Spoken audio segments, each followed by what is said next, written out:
नमस्कार, आपके साथ मैं स्मिता शर्मा हूं और चुनावों के इस नतीजों के आने के बाद में एनडीए सरकार की तो शुरुआत हो चुकी है, उसमें काफ़ी सारे ट्रबल्स आने भी लगे हैं। प्रधानमंत्री नरेंद्र मोदी काम पर लग चुके हैं, लेकिन मेरे साथ खास मेहमान जुड़ रहे हैं बातचीत करने के लिए और इनकी जो जीत रही असम में, ये एक प्रेस्टीज बैटल के तौर पर इसे देखा जा रहा था। गौरव गोगोई कांग्रेस के, इनके और असम के मुख्यमंत्री हिमंत बिस्वा शर्मा के बीच में, जो कभी कांग्रेसी हुआ करते थे, बाद में उनके रिश्ते पूरी तरह से बिगड़े और गौरव गोगोई ने जिस तरीके से जोरहाट पर लगभग 1.5 लाख वोटों से जीत हासिल की है। तो सबसे पहले तो कंग्रेचुलेशंस गौरव। धन्यवाद धन्यवाद और शुभकामनाएं जानी भी चाहिए जोरहाट के लोगों की तरफ, क्योंकि उन्होंने हमको जिताया है, उन्होंने ये निर्वाचन पे नेतृत्व लिया है और उन्हीं उन्हीं के मुद्दों के साथ हम इस निर्वाचन में जुड़े। आपने जिस प्रकार से अपने शुरुआत में कहा, ये हमारे लिए कोई व्यक्तिगत लड़ाई नहीं थी, ये हमारी लड़ाई थी जोरहाट के लोगों के हक और अधिकार और उनके सपनों के लिए। इसके पहले तक आप कालियोबोर सीट में थे और डिलिमिटेशन की वजह से उस सीट में बदलाव आए, तो जोरहाट जो आपके पिताजी लेट मिस्टर तरुण गोगोई का सीट हुआ करता था, लेकिन इन चुनावों की खास बात यह है कि इसे खुद बीजेपी के नेता भी ऐसे देख रहे हैं कि एक तरीके से आप अपने पिता के शैडो से उभरे हैं। ये कितनी टफ बैटल थी आपके लिए और आपको लगता है कि Gaurav Gogoi has won this election on his own this time? देखिए स्मिता जी, एक प्रकार से ये मेरे प्रोफेशनल करियर में सबसे मुश्किल घड़ी थी, क्योंकि मेरे पास चुनाव के लिए ज़्यादा दिन नहीं थे, लगभग 30 दिन थे। मेरा पुराना क्षेत्र डिलिमिटेशन में ख़त्म हो चुका था, लेकिन पार्टी ने जब उनकी सीईसी मीटिंग मार्च में हुई, तब जाके मुझे दिशा दी कि जोरहाट से हमको खेलना है। तो बहुत कम समय था और ये अगर आप हमारे संगठनिक शक्ति को देखें तो काफ़ी कमज़ोर थी, क्योंकि इसके 9-10 विधानसभा में सिर्फ 2 ही कांग्रेस के विधायक थे और जिस निर्वाचन से कुछ ही हफ्ते पहले जो वहाँ के वरिष्ठ लोग थे वो और कांग्रेस पार्टी को छोड़ के भाजपा में शामिल हो गए। तो ना हमारे पास समय था, ना संगठनिक जो ताकत होनी चाहिए, शक्ति होनी चाहिए, वो नहीं थी। तो ये मेरे लिए बहुत ही कठिन घड़ी थी, जहाँ पे मैंने अपने पिताजी के अनुपस्थिति को काफ़ी करीबी से महसूस किया। लेकिन साथ ही साथ ये भी कहना पड़ेगा, जो भरपूर लोगों की तरफ से जो प्यार उभरा, जो नए पीढ़ी जो निकल के आई, इतने सारे कॉलेज के लोग मेरे निर्वाचन में शामिल हुए, कितने सारे बुजुर्ग मेरे निर्वाचन में शामिल हुए, तो एक जनता का एक कैंपेन बना, एक जनता का निर्वाचन बना।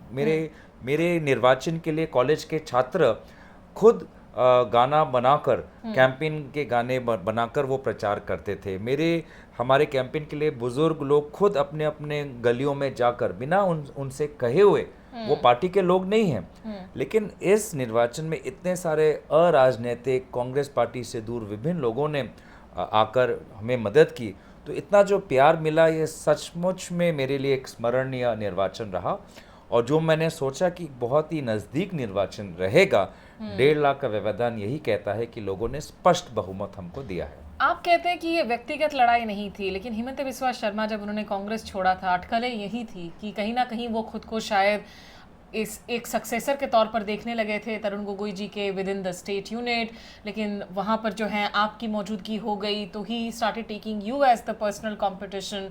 और उनके जो बयान भी लगातार आ रहे थे, उन्होंने तो ये तक कह दिया था कि शायद लोग राइनोस की रैली अटेंड कर लेंगे, प्रियंका गांधी की रैली अटेंड नहीं करेंगे। तो ये निश्चित रूप से उनके लिए तो एक it was a prestige seat no, जिसका लॉस हुआ है। देखिए स्मिता जी, जो भी कांग्रेस पार्टी या दूसरे राजनीतिक दलों से निकलकर बीजेपी में शामिल हुआ है, उस पर तुरंत ईडी की कार्रवाई ख़त्म हो चुकी है, सीबीआई की कार्रवाई ख़त्म हो चुकी है। अभी ये नई एनडीए की सरकार आई, सबसे पहले काम ही यही निकला कि एक बड़े नेता हैं महाराष्ट्र में, ईडी का छापा उन पे पड़ा था, अब ईडी से उनको रिहाई मिल गई है। तो ये जो अलग अलग कहानियाँ अलग अलग नेता लोग कहते हैं, इन पे ज़्यादा तवज्जो नहीं देना है। सभी का कारण एक है, ईडी से बचना है तो बीजेपी में शामिल होना है। तो उनके लिए भी यही वो कारण था और आज भी मैं कहता हूं कि अगर ये सरकार गिरती तो सबसे पहले अपने आप को बचाने के लिए हिमंत बिस्वा शर्मा जी ही असम में बीजेपी को त्याग करते।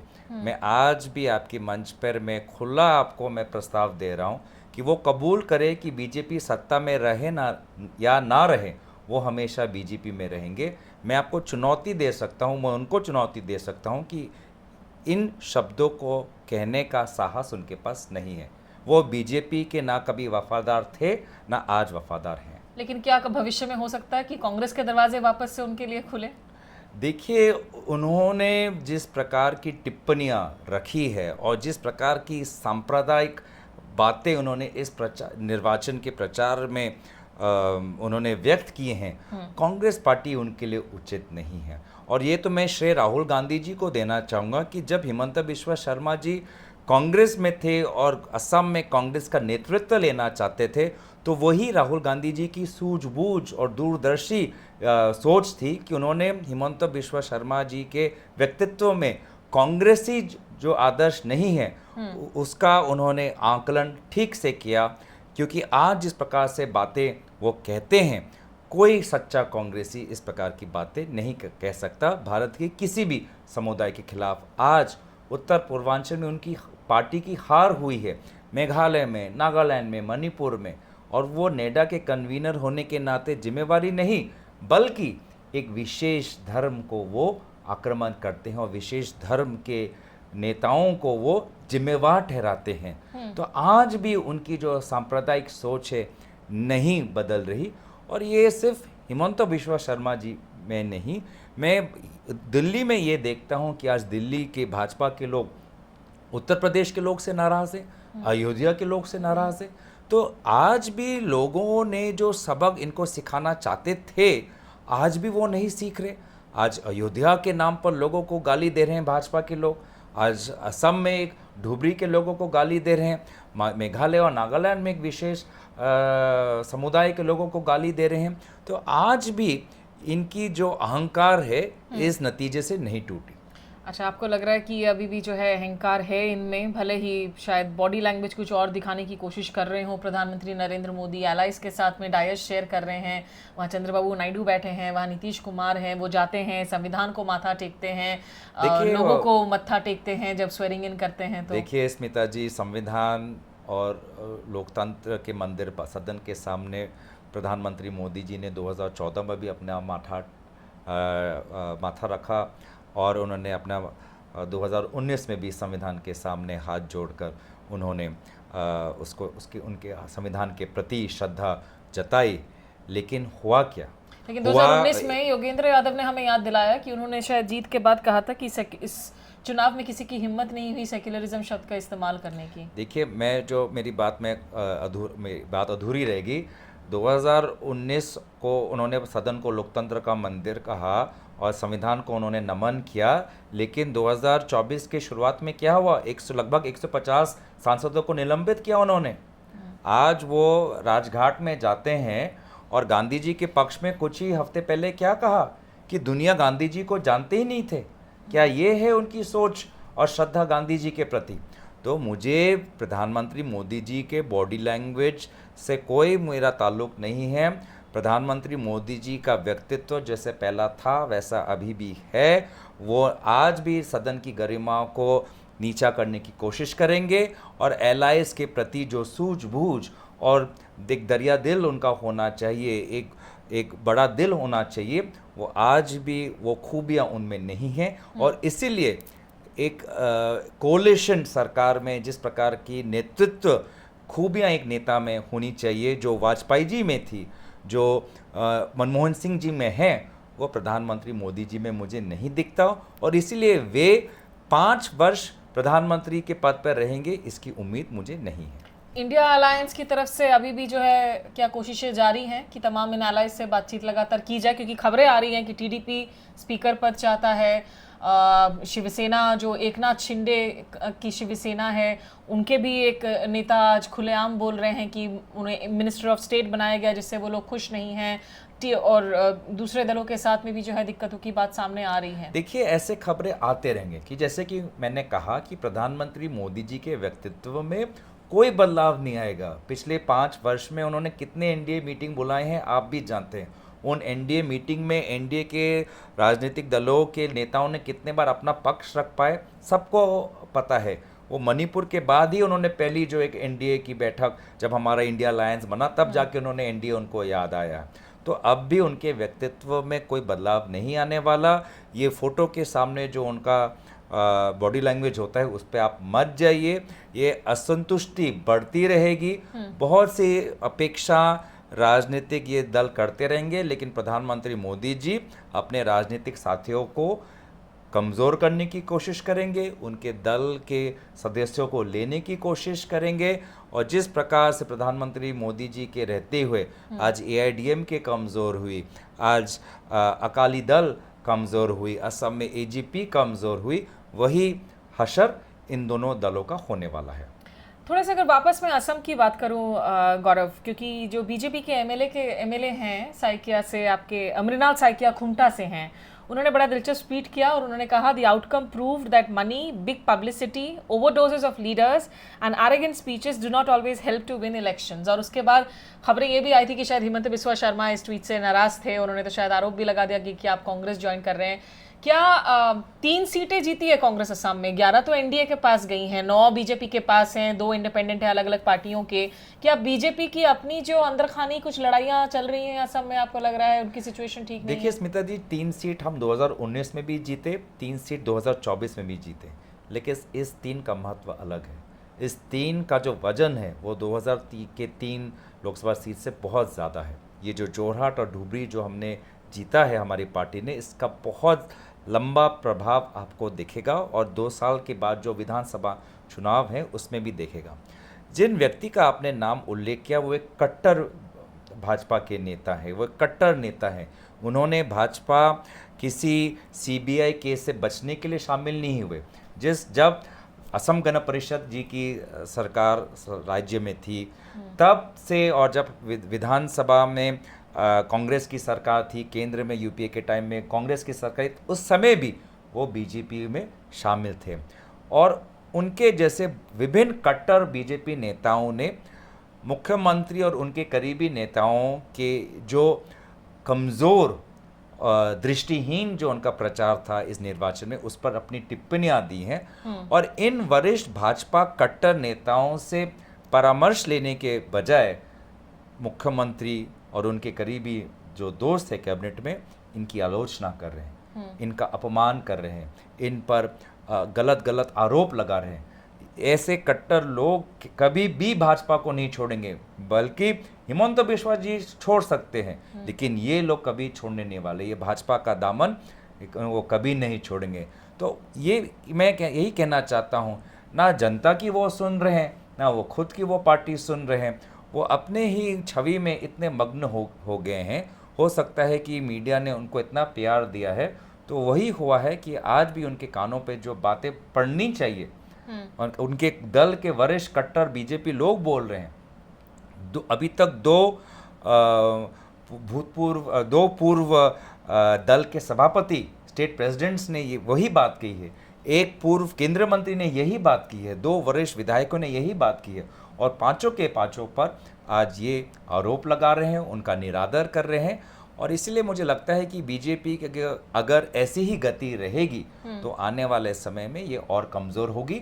और ये सिर्फ असम में भी नहीं, चारों तरफ अगर आप देखें, महाराष्ट्र में भी देखें, तो नाराज़गी का एक बहुत बड़ा कारण है कि भाजपा आज अपने ही जो कार्यकर्ता हैं उनका निरादर करते हुए अलग अलग दल से नए नेताओं को लेकर उनको बड़े बड़े पद, उनको बड़े बड़े टिकट दिए जाते हैं। ये जो अलग दल है उसमें तो कांग्रेस भी शामिल है ना, कांग्रेस के इतने नेता जा रहे हैं बीजेपी के पास में, तो कांग्रेस के नेता भी तो नाराजगी बार बार जाहिर करते हैं कांग्रेस लीडरशिप को लेकर। देखिए, कांग्रेस में कांग्रेस नेतृत्व का समुंदर है। यहाँ पे एक पद के लिए 100 उम्मीदवार हैं, एक गए तो बाकी 90 लोग खुशी होते हैं। लड़ाई तो चलो कम हुआ, और हमें वो एक नया नेतृत्व पैदा करने का और जो कट्टर कांग्रेसी है उसको सामने लाने का अभी हमें एक बहुत अच्छा, लेकिन लॉसेस तो हो रही है ना। अब अरविंदर लवली का कांग्रेस से जाना दिल्ली में, उसका असर पड़ा है। क्या क्षति हुआ? सुनील जाखड़ के जाने से उसका असर पड़ा है। क्या क्षति हुआ लुधियाना में? क्या क्षति हुआ असम में? जो वास्तविक कांग्रेसी नहीं है, जो ईडी के साथ नहीं लड़ सकता, तो इनकम टैक्स से नहीं लड़ सकता, जो कांग्रेस के आदर्श के साथ वफादारी नहीं निभा सकता, आज की इस परिस्थितियों में हमें कट्टर कांग्रेसवादी चाहिए। हम तो आज भी कह रहे हैं कि ये लोग जो अभी भी हैं डरपोक हैं। अगर जाना है बीजेपी में तो खुल्लम खाम जाएं। कांग्रेस में बीजेपी का दामन क्यों पकड़ कर बैठे हुए हैं? अगर इतना ही साहस है तो जिसको जाना है तो जाए। पर आज यहीं पे रहेंगे, का नमक कांग्रेस का भी खाएंगे, नमक भाजपा का भी खाएंगे। ये तो व्यक्तित्व की कमजोरी हुई। वफादारी हो किसी के प्रति, चाहे भाजपा का हो चाहे कांग्रेस के प्रति हो, स्पष्ट होना चाहिए। यही एक व्यक्ति की व्यक्तित्व की पहचान होती है। कांग्रेस 52 से 2019 में आज की तारीख में अपने बलबूते तो खैर 98 पर आई, फिर 2 और सपोर्ट मिला आपको, विकास पाटिल का, पप्पू यादव का, तो 100 पर हैं आप लोग। यहाँ से आगे कांग्रेस और छलांग कैसे मारेगी आने वाले चुनावों में? आपको लग रहा है कि जो कांग्रेस की वॉर क्राई एक तरीके से होनी चाहिए, वो विचारधारा की ही रहेगी, वो ऑल्टरनेट इकोनॉमिक प्रिंट की रहेगी? लीडरशिप क्या अभी तक जो रिलक्टेंट छवि रही है राहुल गांधी की कि वो पोजीशन नहीं लेते हैं, लीड कर रहे हैं लेकिन पोजीशन ऑफ पावर नहीं ले रहे हैं, क्या वो बदलने की कोई उम्मीद है? जिस प्रकार से 2022 के चिंतन शिविर के बाद, जब वास्तविक में हम चिंतित थे इसलिए चिंतन शिविर में हमने भाग लिया, उसके पश्चात आज इस कड़ी तक हम पहुँचे हैं कि इंडिया गठबंधन और एनडीए गठबंधन के बीच सिर्फ 30 सीटों का ही फर्क है। तो जिस प्रकार से हमने डट कर Bhajpa, income tax, ED, CBI, एक विशेष मीडिया का इकोसिस्टम, एक विशेष इलेक्शन कमीशन, जिस प्रकार से हमने सामना किया है, सड़क से लेकर सदन तक विभिन्न विधानसभा में अपनी जीत जताकर, हार भी हुई है। इस बीच में राहुल गांधी जी का घर भी छीना गया, उनकी पार्लियामेंट की सदस्यता भी छीनी गई, उनको ईडी के घंटे ऊपर उनका सवाल का उत्तर देना पड़ा। इसके पश्चात भी हम डटे रहे। आज भी इस निर्वाचन में मंगलसूत्र के विषय पे नहीं, लेकिन अग्निवीर, जाति जनगणना, चाहे बेरोजगारी और महंगाई हो, चाहे महालक्ष्मी हो, इन विषयों पर हमने जो मुहिम छेड़ी, इसी विषय के कारण लोगों ने हमको समर्थन दिया। और आने वाले सदन में यही करेंगे कि आज नीट के परीक्षा के दौरान बच्चों के साथ जो अन्याय हुआ है उसका सच्चाई हमें चाहिए। स्टॉक मार्केट के उतार चढ़ाव में प्रधानमंत्री मोदी जी, गृह मंत्री अमित शाह जी के बोलने के पश्चात बहुत से आम भारतीय नागरिकों ने स्टॉक मार्केट में निवेश किया, और फिर वो पूरा का पूरा मंडे जब रिजल्ट आया 4 जून को, उनका पैसा उन्होंने खोना पड़ा। इसको लेकर हम अपनी बात छेड़ेंगे। लोकतंत्र और संविधान आज भी हमारे लिए महत्वपूर्ण विषय रहता है। और जहाँ तक निर्वाचन की बात है, जो इस साल के निर्वाचन है, जो अगले साल बिहार में निर्वाचन है, जो आज से 2 साल बाद असम, मणिपुर में निर्वाचन है, सभी में हम अभी से तत्परता से लगे रहेंगे। हमारे लिए हमारी मुहिम पर शुरुआत हुई है और मैं तो सड़क का आंदोलन भी जारी रहेगा, भारत जोड़ो यात्रा भी जो है आपको अलग ये एक मुहिम है, क्योंकि अभी तक भाजपा में कोई बदलाव नहीं आएगा। वो अपनी नफरत की राजनीति करेंगे, वो सदन को कमज़ोर करने की कोशिश करेंगे, वो मीडिया पर दबाव बनाएंगे, वो ईडी का दुरुपयोग करेंगे, अपने राजनीतिक दलों, अपने साथ राजनीतिक दल जो हैं या विरोधी राजनीतिक दल, इनको कमज़ोर और तोड़ने की कोशिश करेंगे। तो जिस प्रकार से उनकी भी मुहिम तत्पर रहेगी, हम भी अर्जुन की तरह हमारा जो लक्ष्य है भारत के संविधान, लोकतंत्र और सामाजिक न्याय देना, हम भी अपने लक्ष्य पर अटल रहेंगे। जस्ट आखिरी 2 क्वेश्चंस, क्योंकि एक बार असम की तरफ वापस जाऊंगी। 2009 से जहां जीत रहे हैं एआईयूडीएफ के बदरुद्दीन, उनका हार जाना, उसकी क्या मैसेजिंग जा रही है? और भले वो असम में बंगाली मुस्लिम्स हो या इंडिया में आज की तारीख में अल्पसंख्यकों का हो, मुस्लिम कंसोलिडेशन हो, आपको लग रहा है कि काफ़ी लोग जो शायद वेलफेयर स्कीम्स की वजह से कुछ बीजेपी की ओर गए थे, लेकिन आज की तारीख में एक वापस जो है कांग्रेस, राहुल गांधी, इनको देख रहे हैं as leadership for voicing basically their concerns? देखिए, चाहे उत्तर प्रदेश के अयोध्या हो या असम में धुबरी हो, हर धर्म के हर वोटर आज कट्टरपन को नकारा है और वास्तविक विषयों को समर्थन किया है। इसलिए वाराणसी में प्रधानमंत्री मोदी जी ट्रेलिंग थे, वो बस कुछ ही वोट से जीते। अगर आप रायबरेली में देखें, राहुल गांधी जी 3 लाख से ज़्यादा वोटों से जीते हैं, वहीं तो मोदी जी तो 7वें राउंड तक पीछे चल रहे थे, लगभग सिर्फ 1.5 लाख से वो आगे निकले हैं, वो भी प्रधानमंत्री डबल इंजन की सरकार होने के पश्चात।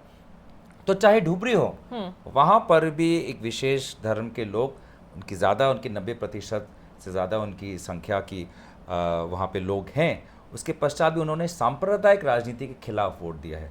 तो मैं अयोध्या और ढुबरी के लोगों के विवेक का नमन करता हूँ कि उन्होंने समाज इस प्रकार के सांप्रदायिक भड़कावे में न आके, सांप्रदायिक विषयों में न घुसकर, उन्होंने जो वास्तविक विषय हैं उन्होंने उस पर स्पष्ट अपना समर्थन दिया है, जनादेश दिया है, और जिसका हमें आने वाले समय में असम में इस पर और भी हमें काम करना है, गौर करने की कोशिश। भारत न्याय यात्रा लेकर कांग्रेस मणिपुर भी पहुंची थी, वहां पर दोनों सीटें कांग्रेस को मिली भी हैं। आज मणिपुर में वापस से 3rd-4th round of ethnic conflict देखने को मिल रहा है, जिसका स्पिलओवर हो रहा है असम में। असम के बॉर्डर्स को बंद करने की खबरें आ रही हैं। मणिपुर की प्रॉब्लम कैसे सुलझेगी गौरव? राजनीतिक नेतृत्व और राजनीतिक जिम्मेवारी, क्या बदलाव आया है राजनीति में? मणिपुर में किसी प्रकार का राजनीतिक नेतृत्व में परिवर्तन नहीं। उसी मुख्यमंत्री पर विश्वास जिसके नेतृत्व के अंदर के रहते हुए लगभग 60,000 लोग बेघर हुए, लगभग 100 से ज़्यादा लोगों की मृत्यु हुई, और लगभग 1 साल हो गया है और आज भी लोग एक दूसरे पर गोली चला रहे हैं। और वही नेडा का जो कन्वीनर मुख्यमंत्री असम का हिमंत बिश्व शर्मा, उनकी भी जिम्मेवारी बनती है, क्योंकि उनका जो परामर्श होता है दिल्ली में सुनाई देता है, और शायद कहीं ना कहीं उन्होंने भी कहा कि नहीं, मणिपुर के मुख्यमंत्री को बरकरार रखिए।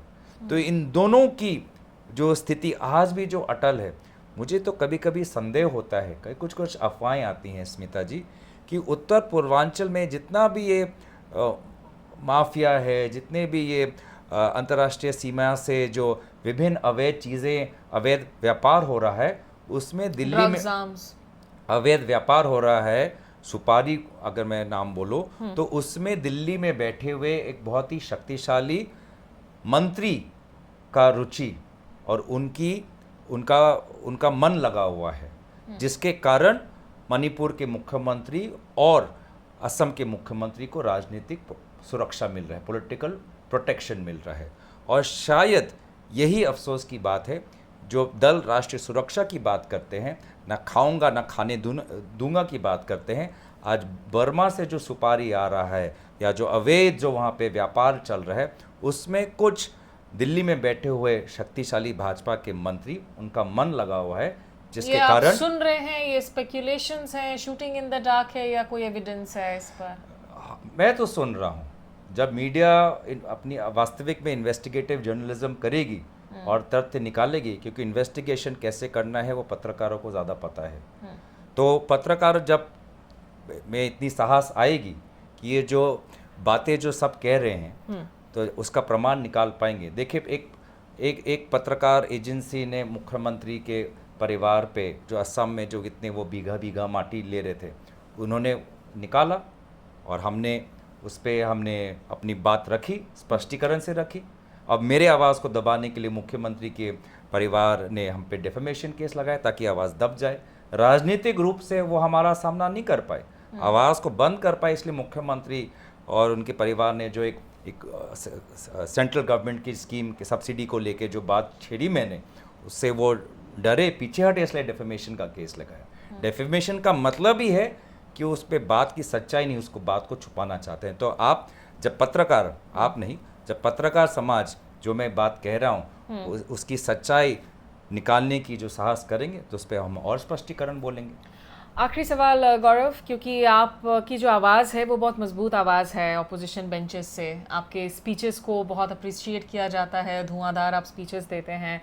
पार्लियामेंट में इस बार जब लॉ मेकर्स की संख्या ज़्यादा होगी, जवाबदेही बढ़ेगी सरकार की, संसद ठीक से चल पाएगा, या लॉक जैम्स और भी ज़्यादा तेज़ होंगे, लॉक जैम्स जारी रहेंगे? और आप अपनी भूमिका संसद के अंदर कैसे देख रहे हैं? देखिए, जैसे कि मैंने कहा स्मिता जी कि मैं प्रधानमंत्री मोदी जी के राय में मैं कोई फ़र्क की अपेक्षा नहीं करता।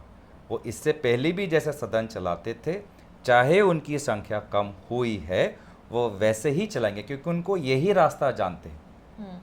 ये बाहुबली के राजनीति के अलग के विपरीत उनको दूसरी राजनीतिक विचारधारा वो उन्होंने ना कभी अपनाई है ना अपनाने की क्षमता रखते हैं। तो मुझे आज भी वही एक उनसे वही अपेक्षा है कि वो सांसदों को निलंबित करने की कोशिश करेंगे, बुलडोज़र चलाएंगे। लेकिन जैसे कि आपने कहा, आज हमारे पास ताकत है और जिस ताकत से वो संविधान पर आक्रमण करेंगे, उसी ताकत से हम संविधान की सुरक्षा करेंगे। चलिए, बहुत शुक्रिया आपका गौरव गोगोई, आपको हमारी शुभकामनाएं। संसद के अंदर लोगों की आवाज़ जो है आप बनते रहिए और मुद्दों को उठाते रहिए। धन्यवाद। धन्यवाद। बहुत शुक्रिया आप लोगों का भी हमारे साथ इस चर्चा में जुड़ने के लिए, और इसी तरह की और बातचीत को आप तक पहुंचाते रहूंगी। मेरे YouTube station Smita Sharma journalist को सब्सक्राइब करना और बेल नोटिफिकेशन को प्रेस करना ना भूलें। नमस्कार।